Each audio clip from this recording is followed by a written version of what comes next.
because the cost curve is driving lower and lower. Everybody wants to follow that cost curve. So wherever you can, you try to go digital. But the challenge is, how do you take that signal that's analog and put it into a digital form? That has not been easy. For example, in the case of video, it did not happen for a while. It took a lot of research before people really found out how to do that. And in theory, there's no reason why we cannot transmit all the senses. And in fact, I predict that a time will come when we will transmit smell, we will transmit feeling, we will transmit, somebody will punch you, and then actually be able to transmit it across the distance.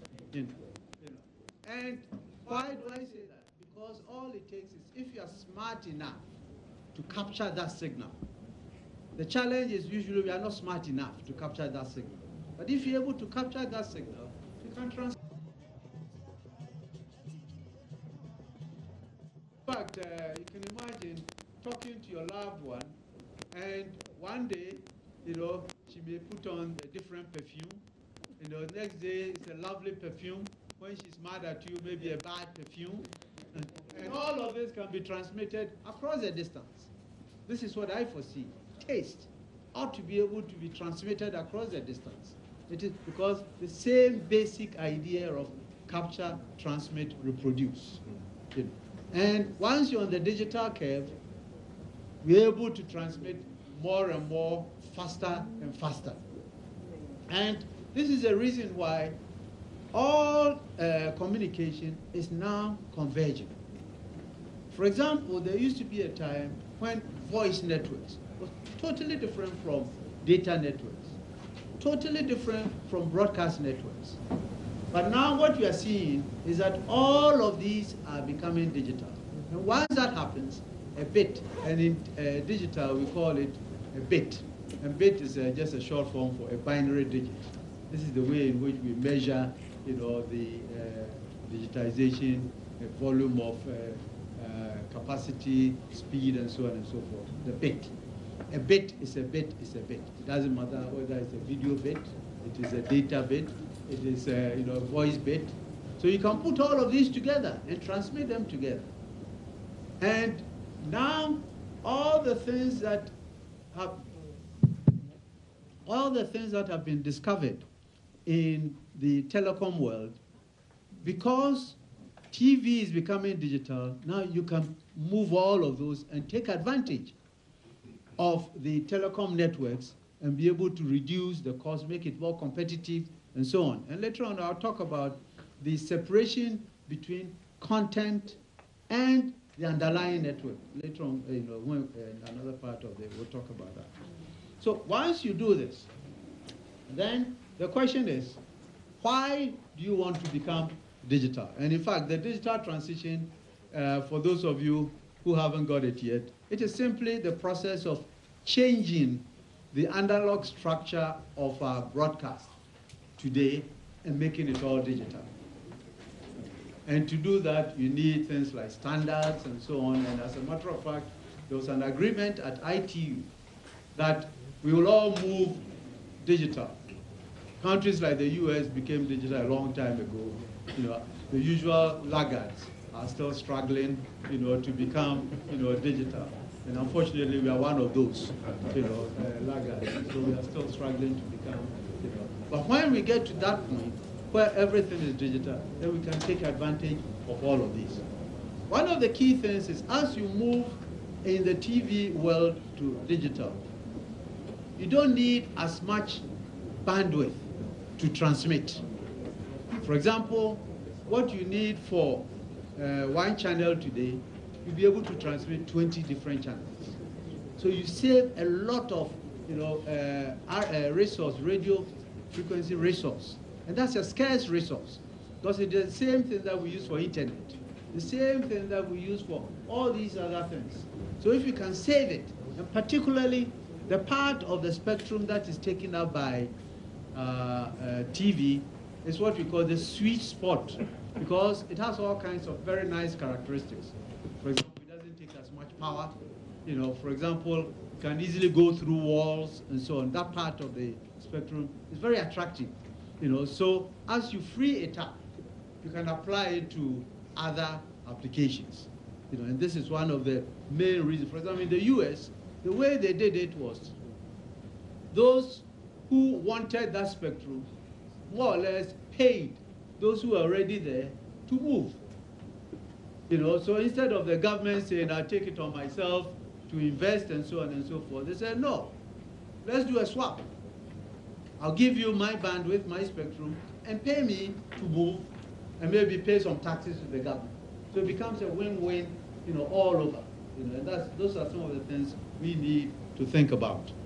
Now, one of the beautiful things about digital, as I said earlier, is that once you're able to capture the zeros and ones, you can reproduce them exactly. So at different points in your transmission, because no signal can go on forever, because at some point it starts deteriorating. But once you're able to detect, then you can, because you know there are zeros and ones, you can reproduce the original signal very simply, and that's what makes it clean, you know, very nice, you know, to look at, and all these other beautiful things. And so we get all kinds of services, you know, that will come as a result of the transition. Importantly, if we are not careful, people will be dumping their old analog stuff for us if we don't move to digital. You know, so they will solve their environmental problem at our expense. So they come and more or less say, I'm giving you this TV for free. Guess what? It is their junk. They want to get rid of it. But because you are still living in the analog world, you think you are getting, you know, something. So this is one of the reasons why. And very importantly, also, you get to a point where you cannot service your equipment because nobody else is making that equipment again. You know, and once you become digital, managing that network, managing the whole system becomes much, much simpler. And you save money. You know, the total life cost of the system becomes much, much, you know, better. So let me stop here for now because I'm sure people have questions. Talk.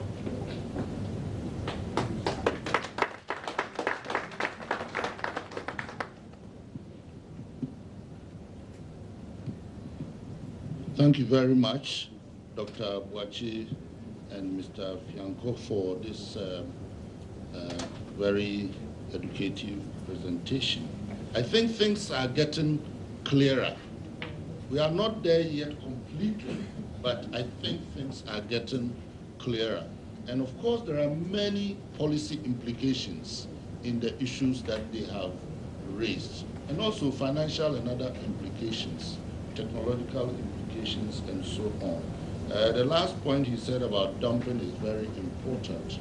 We've seen in some technologies the same thing happening. Refrigerators that are being dumped into our homes with toxic material and so on. Now, we want our other panelists to pick up the issue of what is the situation now. But before then, I will allow one or two questions for clarifications by Dr. Boakye, and Mr. Fianco wants to add something. Before we get to that discussion, I just wanted to indicate what the stages involved in the transition are, just to guide the discussion. So we now have a fair idea what's the differences between the analog and the digital, and Prof has given us a lot more theoretical underpinning to the concepts. But to carry out the transition, first of all, like he mentioned, we have to have standards, because there are no global standards. For the standard in the US is different from Europe, from Asia, so we have to adopt standards as a country. And then we have to build a digital network. So the network must be in place. We have to specify, provide specifications for the receivers, as in set-top boxes or decoders or integrated digital TV sets. And then these decoders have to be in the marketplace for people to acquire and begin to receive the digital services. And we allow what we call a double illumination period or a simulcast period, where both the analog and the digital are running side by side. And then the transition ends when we switch off analog, what we call the analog switch off. So we start with the availability of the digital services and its receivers, then a period when the two are available and running alongside each other, and then the transition completes when we switch off the analog. So typically there are 2 dates. The dates when what we call digital switch on, that is when the digital services start becoming available, and then the analog switch off date, which is the critical date by which period the analog services are off and the transition is complete. Because from that moment onwards, we are in a digital only regime. So that is what the transition process is. Thank you very much. Again, the implications, finance, and so on. Those of us who have to buy television sets for our sisters and uncles in the village, I mean, we are going to have to invest in new technologies so that they can also be part of what's going on. Again, these are all policy issues also for the legislators and people in the executive to think about. Before we go on, Mr. Kweku Sechiado is one of the people here who are also billed to make some interventions. Mr. Kweku Sechiado, of course, is one of our celebrated journalists in this country, and he's currently also with the executive secretary or the CEO, the CEO of the telecoms chamber, and that is a whole area that is also concerned with this technology we are talking about. So Kweku, maybe you can make a brief intervention before you leave, as you say. Okay. Can I just do something?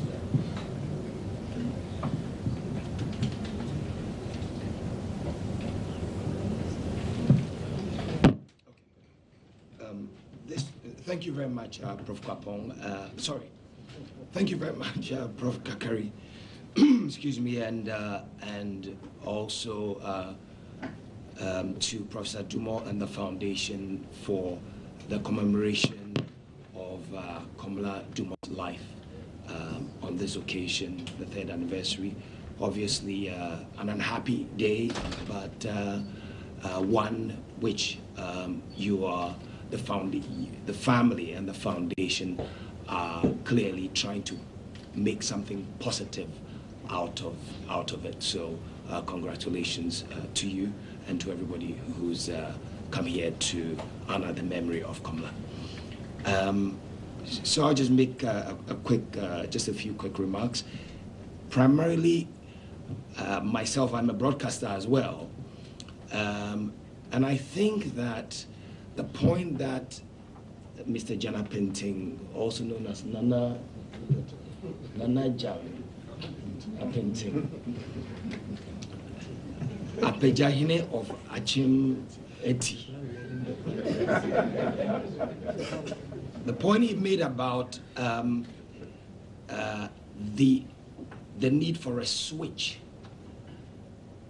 ourselves, I think is really important, because what is going to happen is that there's going to be the switch expands the space for content. There's going to be plenty of room because digital compresses material and creates room, empty room. So now that we've found love, what are we going to do with it? And that's the question for media owners, for journalists, for practitioners. What are you going to do with all this space when new radio stations and television stations are licensed? What are you going to offer the people? What are we going to do with it? Are we just going to have more preachers selling us snake oil and aphrodisiacs? Or are we going to be creative? It's got implications for business because it also means the fragmentation of the market. And yet, advertising budgets are limited. So who gets it? Are all of these radio and television stations going to make money? How are you going to make money with if the economy isn't growing in a manner that corresponds with the expansion of the broadcasting space? So I think we're going to have to be really, really creative, you know, as media owners and as media practitioners in what we do with the empty room that digitization presents. And that's something that I think we should think about. Thank you.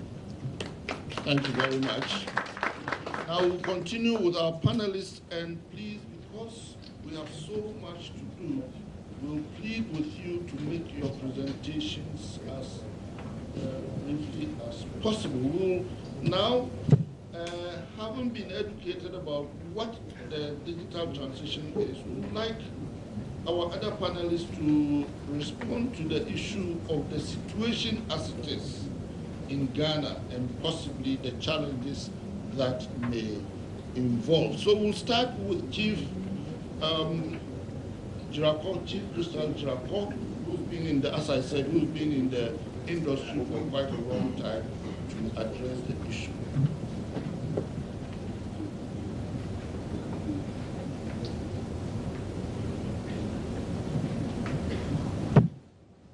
Thank you very much, Prof. And my big brother, Prof. Dumor, for inviting me here. I would say, like every part of the world, digitization of everything we do, and not only television, is rather an opportunity if harnessed and used appropriately and properly. Many, all over the country, people hear digital migration, and all we think about is television. I believe when we were in the analog era, and which we are still, people receive television by tuning, like Mr. Fianku mentioned, and have to struggle to get it. The whole world is thinking technology and advancement of technology and making everything we do look more real. It's an illusory world. And engineers are working around the clock to see that we relate with ourselves with the understanding that we are just close to each other. And digital technology is the one that brings that to us. With the digital technology, we will be able to not only communicate, but see reality, see you in all the three dimensions, if those who know about the dimensional science. If I speak to Prof where I'm standing, I'll describe him as I see him, but I'll still be making a mistake, because if the person behind is describing him, his description will be different from mine. That is what analog presents to you. With the digital communication, and I think we have not even reached there yet, so much is ahead. And thinkers of the future will tell you we are just beginning. Today, 3D technology through digital can describe Prof and tell where the shadow lies and how real he's looking to how we see him with our physical eyes. This is what digital brings to us. I remember when we were called during the revolution to work around spectrum to open the airwaves for liberalization of the airwaves. The confusion started, as Dr. Boachi said. The confusion started to first understand what this analog is. I thank God that I was brought in also, and some of the works we did was to say anything about communication has to start with planning. If we do not do proper planning, not only will we lag behind, but we will be found wanting because resources will not be there to deliver the changes in the world. So I was tasked with the responsibility to design a frequency bank, which I recommended. But then I think the NCA was not born yet. It was then the Frequency Registration and Controls Board, and managed by the Burma Camp Military Unit.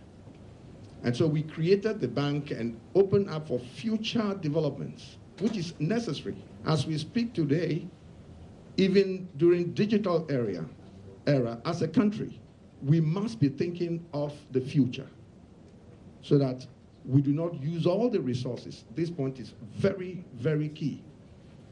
We will be gone. New technologies will come, and we cannot move because we have misused them.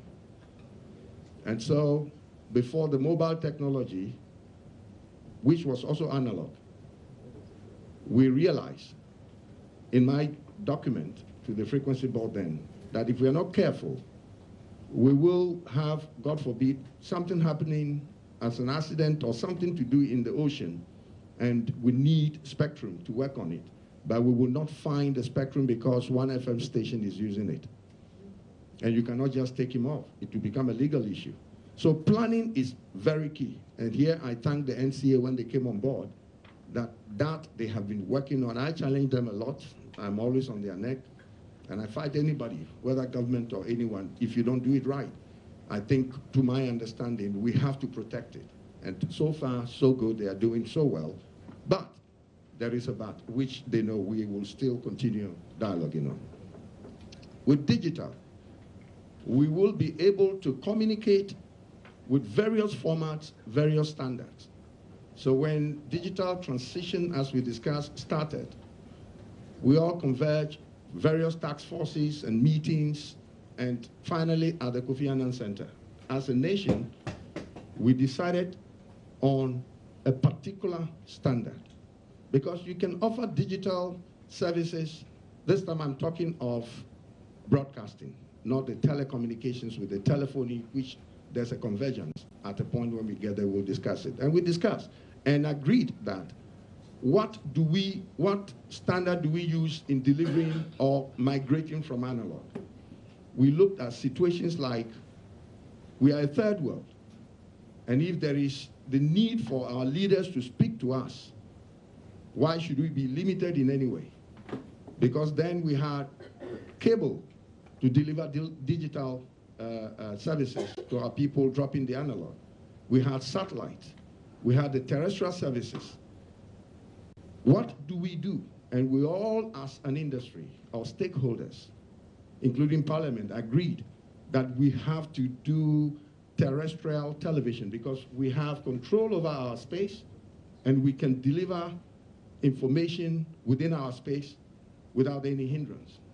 If you have to rely on a foreign service or foreign, not technology, a foreign platform, then the problem will be if they shut you off for any reason whatsoever, there is nothing you can do. So we agreed we would migrate by going terrestrial digital television. Then it was T1. Then, of course, as we started and deliberating at the NCA and the various committees, the new format of T2, which is almost going to change anyway, came up. And because we look at uniformity, that is regional body, continental body, the whole world. Because in delivering digital services, you need to apply technologies that are common to pull down cost prices to the end user. And so we harmonized the standards and agreed that we use T2, and this is where we are. We also agreed that satellite will not help us for the fact that satellite has a lot of limitations, even though it's a dynamic technology. So let's use the best of satellite. in a manner that it is helpful to us as a nation. And so the satellite technology, for instance, will limit us when it comes to copyright issues, where we deliver content to our people in a way where we do not have the rights over those content, like the football going on now. Imagine if GBC is delivering to everybody only through satellite and not terrestrial television like the DTT we have. They will be infringing on serious rights and there will be legal issues, no matter how you scramble it. Because if you scramble and you give decoders to people, those people will have to get access from those who control the access button. So then it is no more free to air. We also have issues with temperature and also terrestrial hazards. For instance, rainfall. The technology of satellite, as dynamic as it is, with 100 millimeter of rainfall, if you do direct to home, it's also a digital source, but if you do direct to home, many Ghanaians will not receive it where the rainfall is. You'll be cut off. And so you need large dishes to take care of that. But I don't think everybody will want a 3 meter instead of some centimeter of sizes of dishes to receive this service. So Ghana, as a nation, looked at all this at the Kofi Annan Center and agreed that we will do digital transmissions. We will use the satellite technology where rainfall will not be a hindrance, where copyright will not be a hindrance as a transport stream. Then we have fiber coming in. How then do we use the fiber we have, which we invested in a lot in the country? What do we do now if the fiber is not everywhere? That has been answered at the NCA, so that there will be a seamless transition and the viewer or the consumer will never know that anything happened. Where we want to drop off from satellite and just change the fiber, which is also under our own control. So digital has a lot of critical areas to look at. Instead of just thinking we are digital, let's go digital, the cost implications of all these that I mentioned is very high. So yes, it's a good technology. It has a great future. And we need to be clever and careful as we plan how to utilize this science to our benefit. I think when we get to the platform which you mentioned, but the need for a platform, I think many others will speak. And when we get to the platform, the situation as now, I will be able to speak to it. Thank you. Thank you very much. Now we'll go on to Honorable Kojo Opon Kroma to also make an intervention. Then after him, we'll come to Ambassador Kabrable here, and then we'll conclude with Mr. Besiat. Okay. Professor Chair, thank you. Prof. Noena and the family, friends and industry stakeholders, thanks for the opportunity to be on the panel this morning.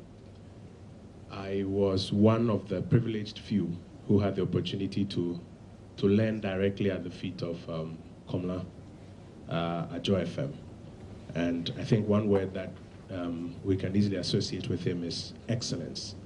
And I do identify that is the same value that the foundation seeks to carry on, even in its work. A lot has been said already about the digital transition, the technicalities, why we are doing DTH, etc. But I only want to talk about one thing, especially now that I am a representative of some 100,000 people from Ofuasia Yerebi. For all the good things that are said about this digital transition, the biggest beneficiary, in my view, is the state. Because the spectrum dividend and all the things that come with it benefit the state and how it will use it to benefit the broader society. But costs must be borne by various stakeholders at various points. I'm sure my brother Kwesi will talk about how broadcasters are managing the cost implications on them. But I want to very quickly look at the cost implications on the consumer, particularly in the area of television. And for many of our people, we are using the old analog television boxes. The question for me, therefore, is whether or not we are leaving the consumer with the short end of the stick in this enterprise, how we are ensuring that the consumer is also able to migrate in a manner that doesn't necessarily put him or her at a disadvantage. I can guess fairly that almost everybody in this room can easily buy a decoder or a digital television. But the people in this room are the minority. For the literally millions of people out there who, as a result of this brilliant project, have to buy a new television set or a new decoder, what is our answer? My mind goes to a policy that was introduced some years ago when, in order to save energy, we moved from the old bulbs to the new bulbs, and how the state took an interest in facilitating the introduction of those new bulbs in order to cut the costs for the individual, but by so doing, create more benefit for the state because then we conserve energy. Now, what I've noticed is being introduced in this regime, I think so far, is a policy to, at the cost of the state, buy 1 million set-top boxes and distribute to people. And that in itself, I think, creates its own problems. First of all, a little back of the envelope calculation, 25 million people, even if a third have television sets, you're looking at about 8 million television boxes. If I take 1 million of us out, that's about 7 million. So if you buy 1 million set-top boxes, what happens to the 6 million of us? And what is the criteria with which you are determining who gets a set-top box paid for by the state and who doesn't? And by the way, is that the smartest use of the state's money? So my view is that we can deal with the challenges of the cost barrier. We can deal with the threat of junk being dumped in our country. We can deal with the challenge of even maintaining these old boxes by adopting methods that bring the private sector in to help us think through it. So, for example, can we offer some incentives to the private player who is bringing in digital TV boxes so that we reduce the cost and therefore make it easier for more people to on their own buy without using taxpayers' money to buy set-top boxes for people? For example, tax cuts or tax breaks on digital television boxes during this period that we are doing this transition, so that we don't end up having to use our very scarce resources, which we need to revamp health insurance and many other things, essentially buying set-top boxes for people. Can we try another approach where we, for example, stimulate private financing for the consumer? There are many banks out there who jump at the opportunity to provide financing for people to buy TV boxes. What sort of incentive can we give them so that the cost is lowered?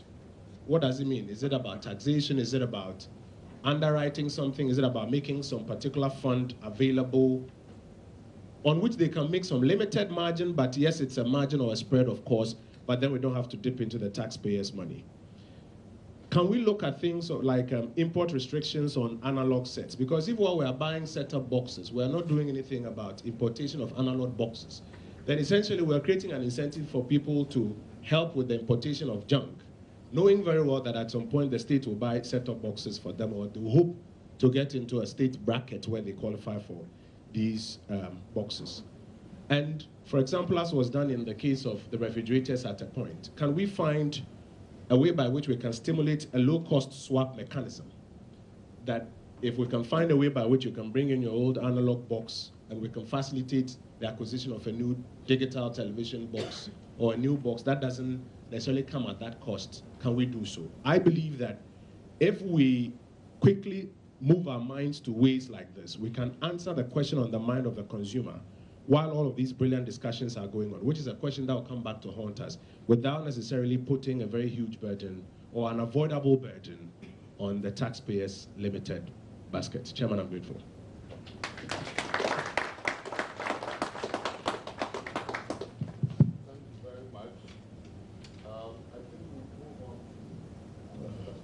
Thank you, Chair, Prof, colleagues. Because this is a day to celebrate the life of Komla, and you seem to encourage current journalists and future ones to aspire to become what he became, to focus more on Komla. So let me prefix my intervention by saying a few words about him.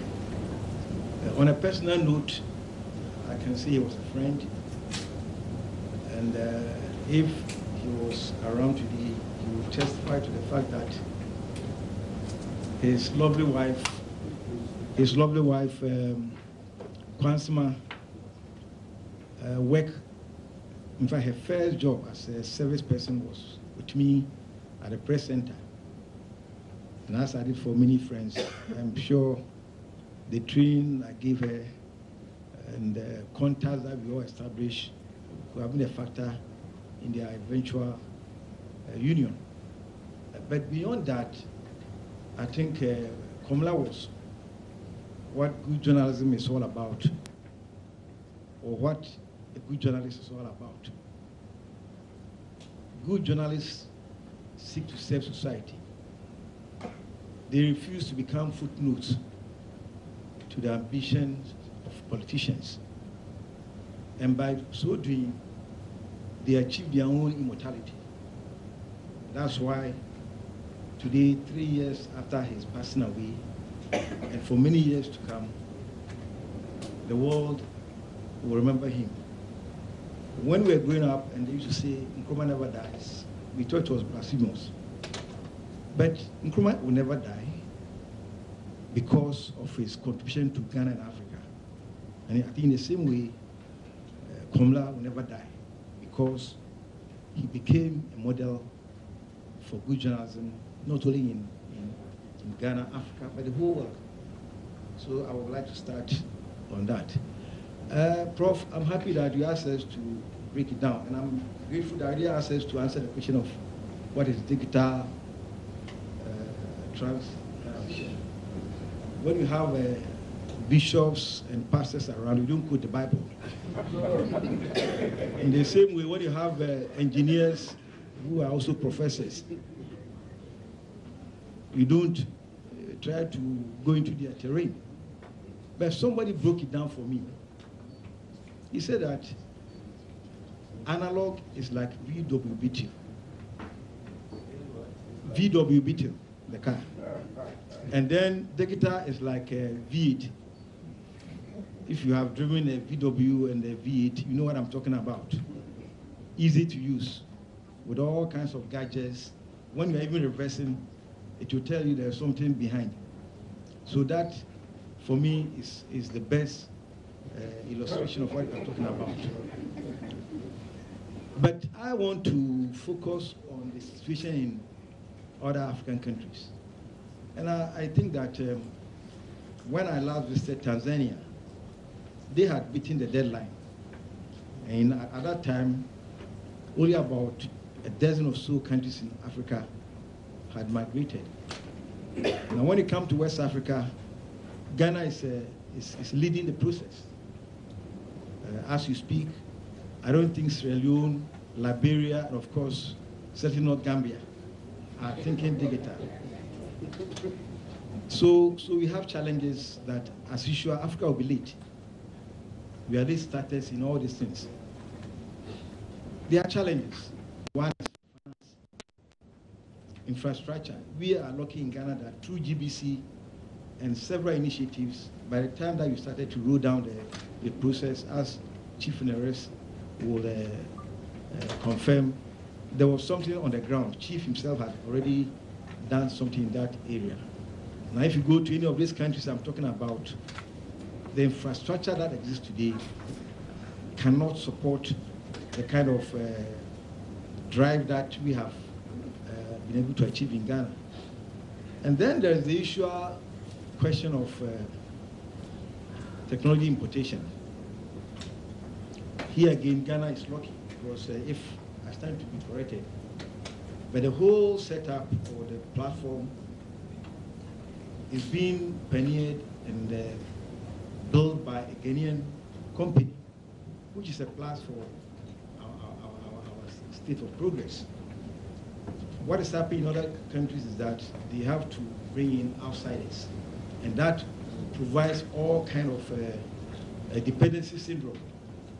So I believe that Ghana has done very well, and along the line, if you're able to take off come September, you'll be in a position now to also export our knowledge and technology to other African countries. For me, this is where we are today, and Ghana should be grateful that under the previous government, much as we have been late, initiatives were taken to prepare us for eventual migration.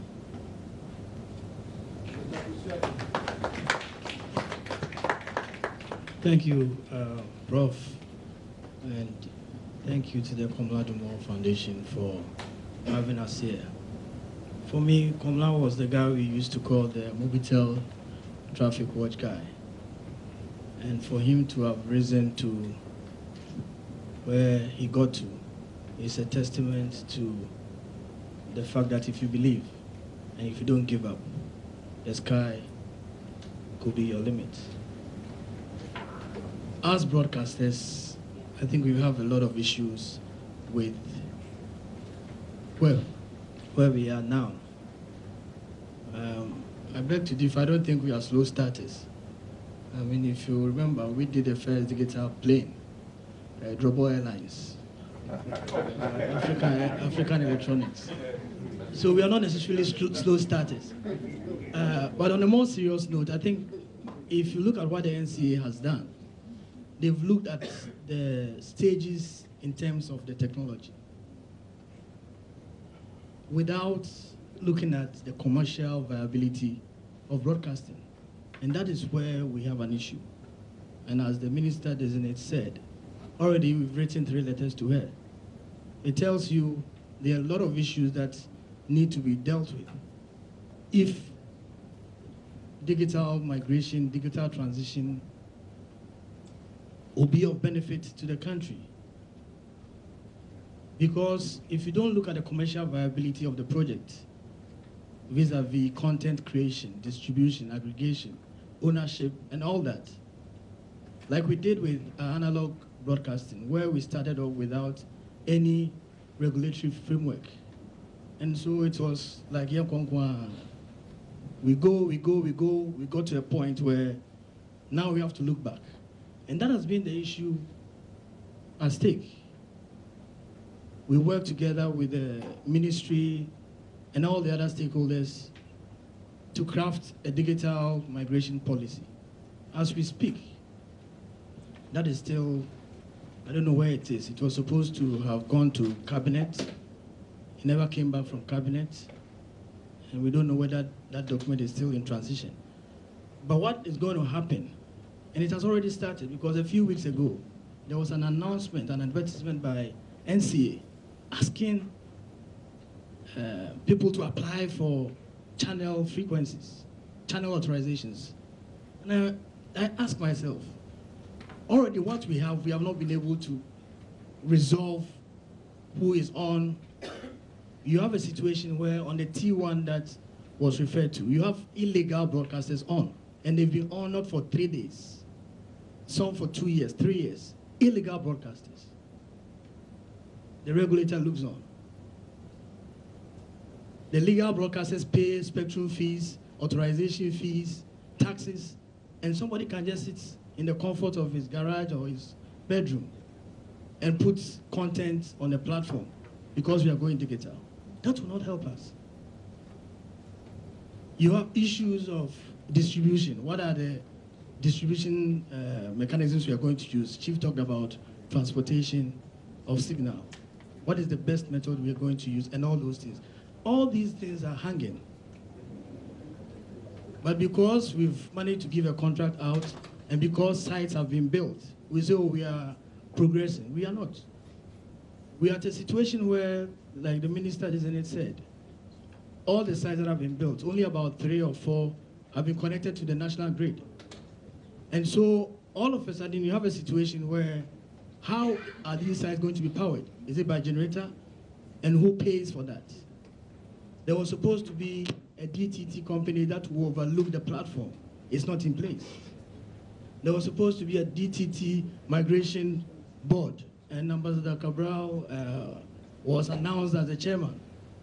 We've had only one meeting. And so these are matters that we cannot sweep under the carpet.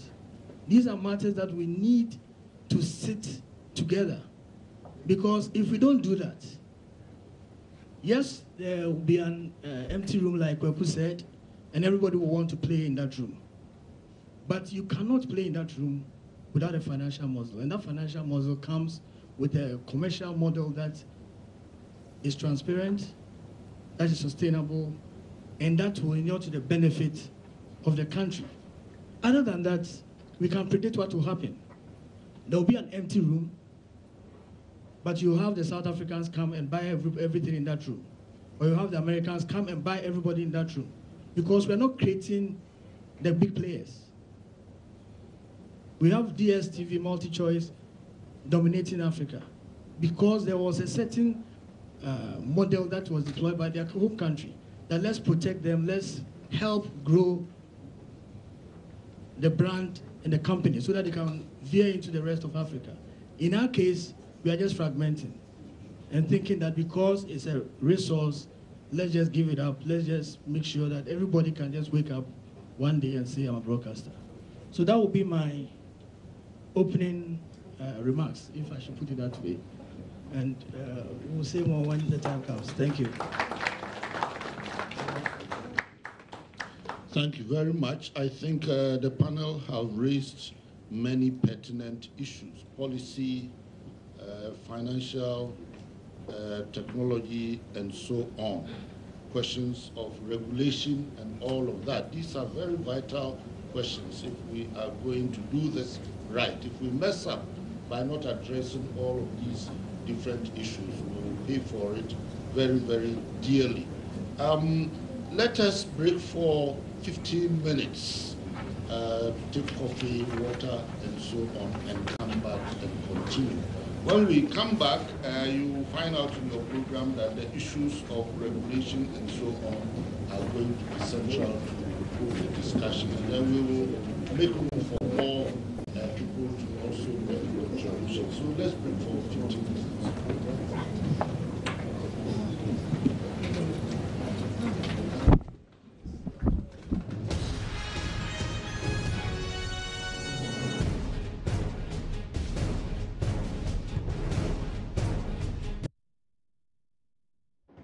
Thanks for staying here on Joy News. You just watched the first session of the 3rd anniversary panel discussion and being organized by the Komla Dumor Memorial Foundation. It's been 3 years since he passed, and the topic was digital transition in Ghana.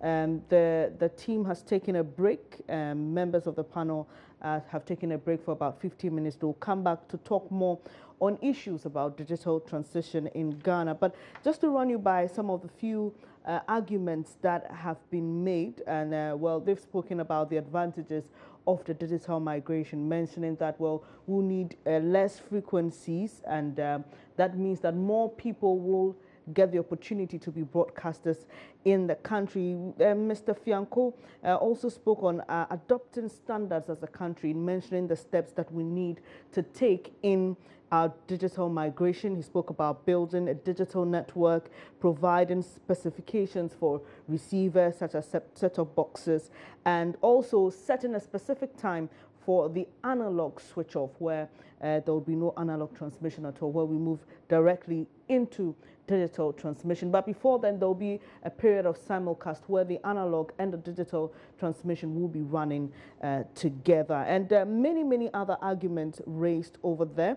Kweku Sechi-Addo spoke about the need for creating more content, raising the argument that when the switch to digital transmission is made, there will be a lot more room for broadcasters. And so there's a lot more burden for broadcasters and journalists to produce more content. Well, the interesting arguments raised up there, Kojo Nkrumah, MP for Ofuasi Ayerbi, who's also a member of the panel, well, he criticized the move to provide about 1 million set-top boxes, and he thinks that scarce resources can be used for other interventions, and he questions, for example, the criteria for who gets the boxes, and I mean, what is the criteria to decide this person gets it and the other person doesn't get it? Well, he's suggesting that financial organizations support some citizens who cannot afford to purchase the needed technology when we switch to the digital transmission, and suggest they could pre-finance or support them